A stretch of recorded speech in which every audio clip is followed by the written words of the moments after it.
Howdy folks, welcome back to World of Tanks with the mighty Jingles, and oh boy do I have a treat for you today.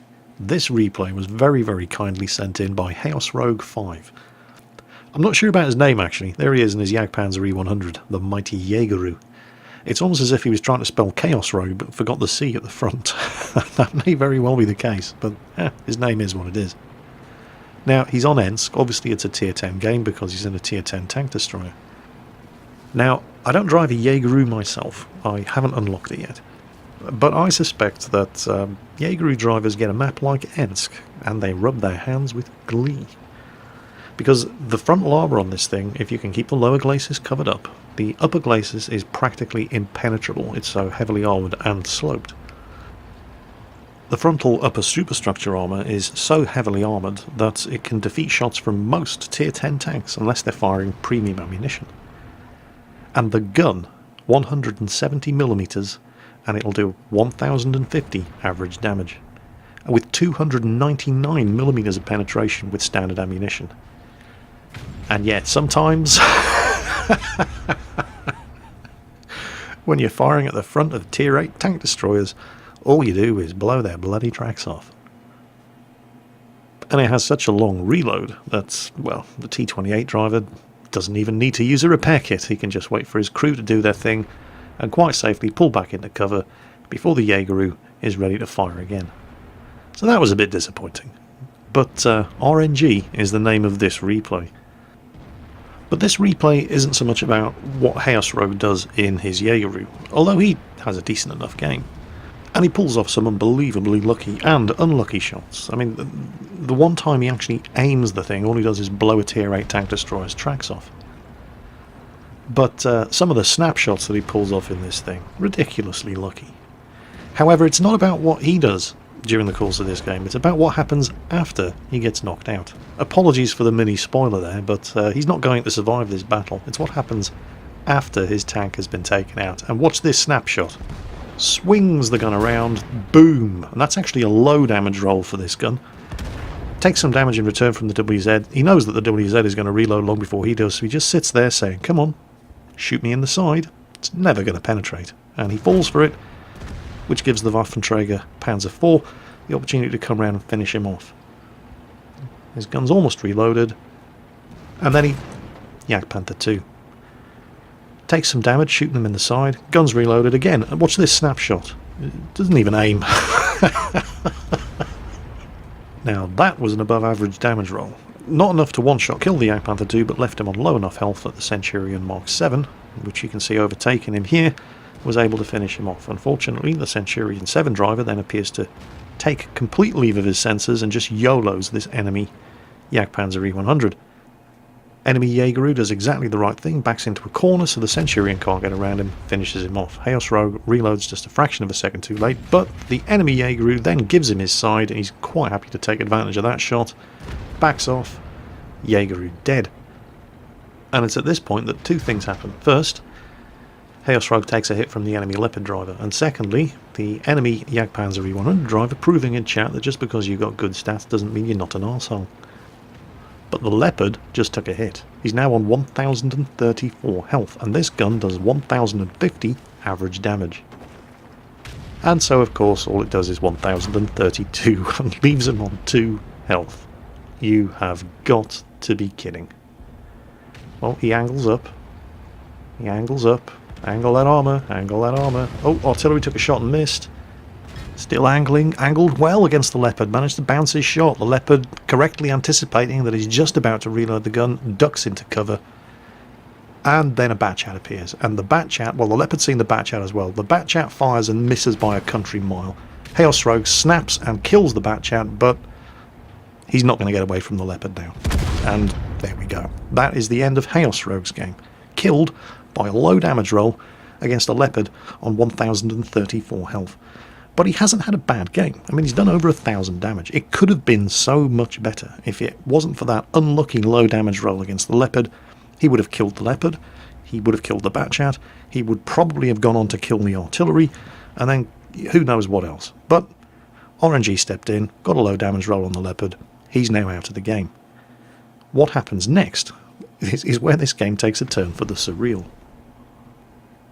Now, the enemy Leopard driver's victory is somewhat short-lived. I mean, he's on 2 health, and... Yep, there he goes. And he and Chaos Rogue then shoot the breeze for a bit in chat. Just a good-natured conversation talking about the nature of RNG, life, the universe, and everything, while the battle rages on around them. And it is a reasonably close game. All of the statistically best players are dead at this point, and it's just the guys with the average stats who are left, which is kind of unusual for a tier 10 game. The scores are now even. It's 2-on-2. We have this T-32, and he is only a tier 8 heavy, and he does not have a lot of health. And another Jagdpanzer E100 against, well, the 2 enemy artillery. The 2 surviving tanks on Chaos Rogue 5's team are approaching the enemy base. Now, remember that M4043 was spotted just over there on the far side of the railway tracks. The last time he was seen was when he took a shot at Chaos Rogue's Jaegeru as he was dueling the Leopard. Now, if you're near the enemy cap circle, you don't know where the enemy artillery is, and you have Sixth Sense, then sitting in the cap circle, forcing them to come to you, isn't a bad tactic. Because you'll know when artillery has spotted you, even if you don't see them, because your Sixth Sense will go off. But these guys are, well, they're just going to go for it. So artillery, expected to be in this corner of the map. However, if artillery is not in this corner of the map, if they are making a run for your flag, and you've just abandoned the cap circle, and both of them start capping, and yeah, now things can get very, very tricky indeed. The Jaegeru probably does not have the speed to get back and do anything about this. The T-32 does. But he's only a tier 8 heavy, and he doesn't have an awful lot of health left. And they're being advised for the T-32 to load high explosive and get over there and reset that cap. And the Jaegeru to sit in the enemy cap circle, and now it's basically a race to see who can cap out first. And the enemy team are going to win unless the T-32 can reset. And that's a lot of responsibility to put on the shoulders of a badly damaged tier 8 heavy tank driver who has average Joe stats in a tier 10 game. But he does rise to the occasion, and there's the M4043. Now where's the 212A? And oh wow, well, he's done it, but that was one hell of a risky shot, firing on the move in a T-32. Well, there's the 212A. Now he doesn't want to stop because artillery is aiming at him, and his second shot misses. He's trying to use whatever cover is available from the 212A. At this stage, he's got him, and it doesn't really matter. I mean, well, there was nothing surprising about that particular dose of butt sex, but at this stage, it doesn't really matter. The T-32 sacrifice has won them the game. The Jaegeru just has to cap out, and I was half expecting this guy to throw the game by going hunting the 212A, but he doesn't do that. And then I was half expecting the 212A to lob a shot in and hit him and reset the cap as he sat in the open, but then he moves up into artillery cover. So, I mean, he's pretty much doing everything right. He was a little slow in doing it, but he got there in the end, and then, out of nowhere...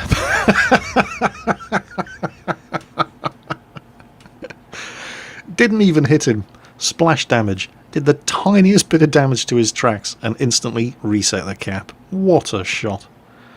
So now it's on again.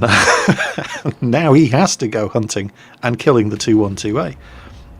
Or it's all over. The 212A's in the cap circle. He's capping out. Is the Jaegeru going to be fast enough to get back and do the job that needs to be done? He stopped to take a speculative shot into the cap circle. Would have been amazing if he'd hit him. What a way to win a game that would have been, but no. And of course, he's going to be reloaded by the time he gets there. So he wasn't really wasting anything by taking the shot, but, well, wasn't wasting anything other than time. This thing is not particularly quick. Is he going to make it? Oh, what a game. Suddenly it's all on again. Where is the 212A going to be? Perhaps hiding in the cover provided by the wreck of the T-32 and the M40? And nope, he's on the other side of the wall. Oh, it's all on again. Well, the 212A is going to be reloaded by now, and we know that the Jagdpanzer is reloaded. And so suddenly it turns into a game of cat and mouse. Except it's a game of cat and mouse where the cat only has 3 legs and the mouse is suffering from a nasty case of arthritis. This was just unbelievable. I think we're going to need some music because this is going to drag on for quite some time.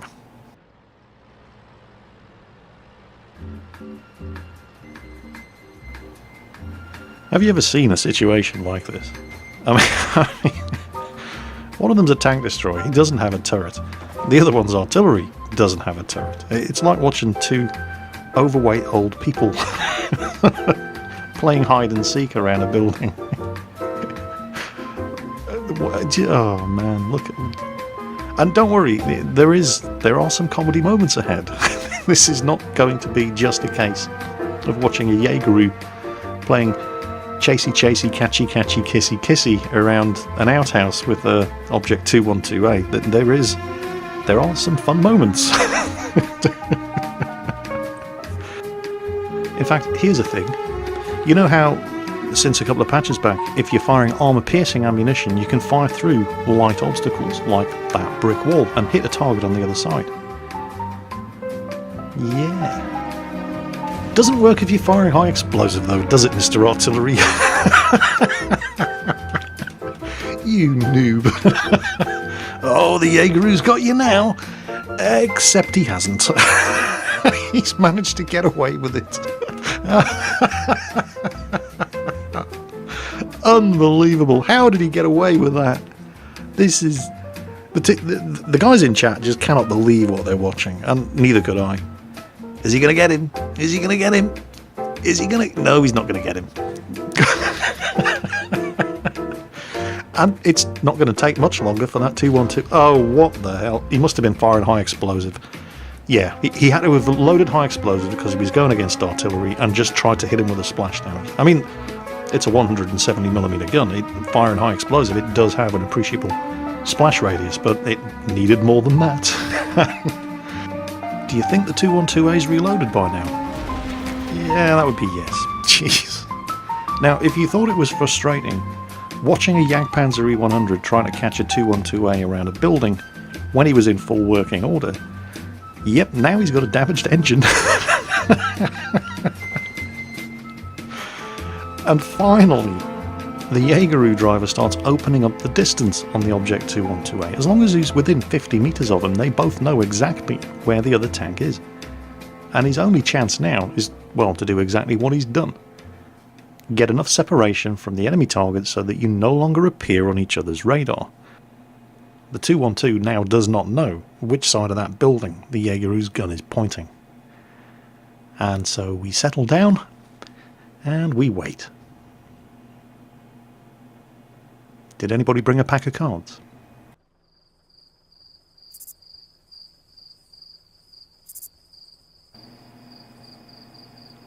There's not that much time left. No, he's thinking about it. No, he's thought better of it. Patience, young Padawan. There he is! And finally. God, it was like watching old people have sex. Not that I know what that looks like. I've said too much.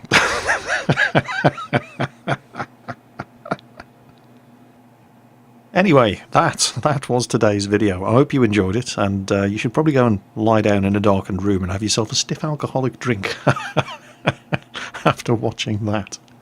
I know I will. Take care, as always, and I'll catch you next time.